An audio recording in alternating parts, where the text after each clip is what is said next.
अस्सलामुअलैकुम दोस्तों, तुसीं वेख रहे हो पाक पंजाब टीवी ते मैं हाँ तुहाडा दोस्त अब्दुल वाहिद।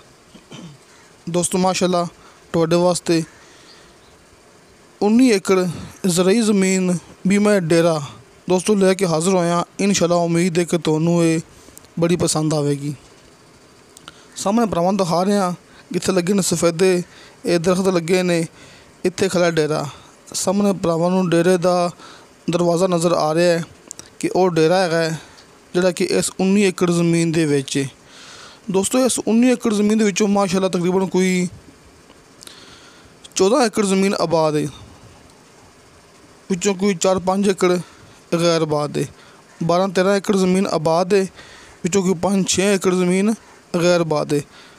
दोस्तों इनकी लोकेशन माशाअल्लाह बहुत ही शानदार है कि बहावलनगर शहर तो सिर्फ 9 किलोमीटर। दोस्तों बहावलनगर शहर तो सिर्फ 9 किलोमीटर ते मेन चिश्तियां रोड तो सिर्फ 9 एकड़ फासला।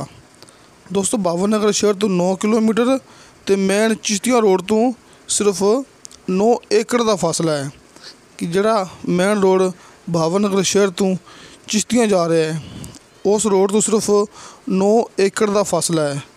रस्ता मौके तक सरकारी आ रहा है। मिसाल तौर पर दोस्तों मतलब ये कि फैक्ट्री वास्ते कि कोई भी तुसीं इत्थे कंट्रोल शैड, डेयरी फार्म, मुर्गी फार्म का तुसीं इत्थे कारोबार शुरू कर सकते जी।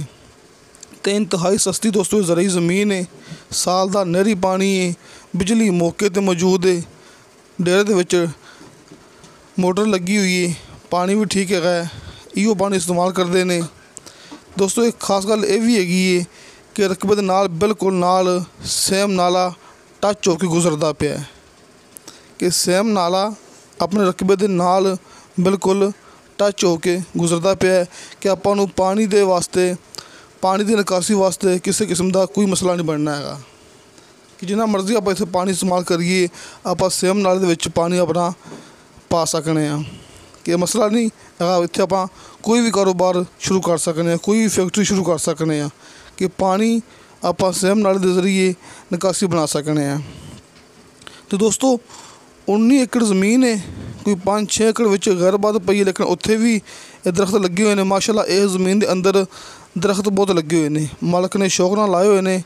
दरख्त भरावां दिखा भी रहे हैं, इहदे विच माशाअल्लाह दरख्त बड़े हैगे ने। ये 19 एकड़ ज़मीन के विच बीमा डेरा, साल का नहरी पानी, तकरीबन कोई 2 एकड़ सफेदे लगे हुए हैं। वो भी भरावां नूं दिखाए सी कि छोटे छोटे सफेदे 2 एकड़ लगे हुए हैं इस 19 एकड़ दे विच। तो दोस्तों 9 एकड़ का फासला है मेन रोड तो, 9 एकड़ का फासला तो 9 किलोमीटर सफ़र है बहावलनगर शहर तो। दोस्तों सिर्फ 9 लाख रुपया इनकी डिमांड है, डिमांड भी 9 लाख रुपया है, पर एकड़ के हिसाब नाल थोड़ी बहुती कमी पेशी प्यार मुहब्बत हो जाएगा।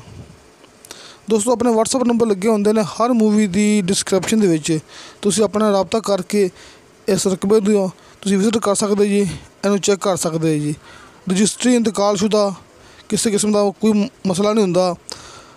अपना जो भी रकबा भरावां दिखाने उनका कंप्यूटराइज रिकॉर्ड होंदा है, वो सामने भरावां दिखाने नज़र आ रहा होना है कि छोटे छोटे सफेदे दोस्तों सफेदे 2 एकड़ ज़मीन के विच लगे हुए हैं।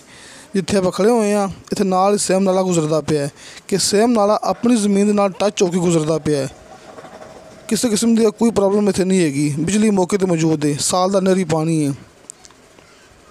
तो दोस्तों तुहानूं साडी वीडियो पसंद आवे साडी वीडियो लाइक ते शेयर ज़रूर करो तो अपने बेहतरीन जो कमेंट्स लेके भेजो। इंशाअल्लाह ताला मिलांगे अगली वीडियो ते। खुदा हाफिज़।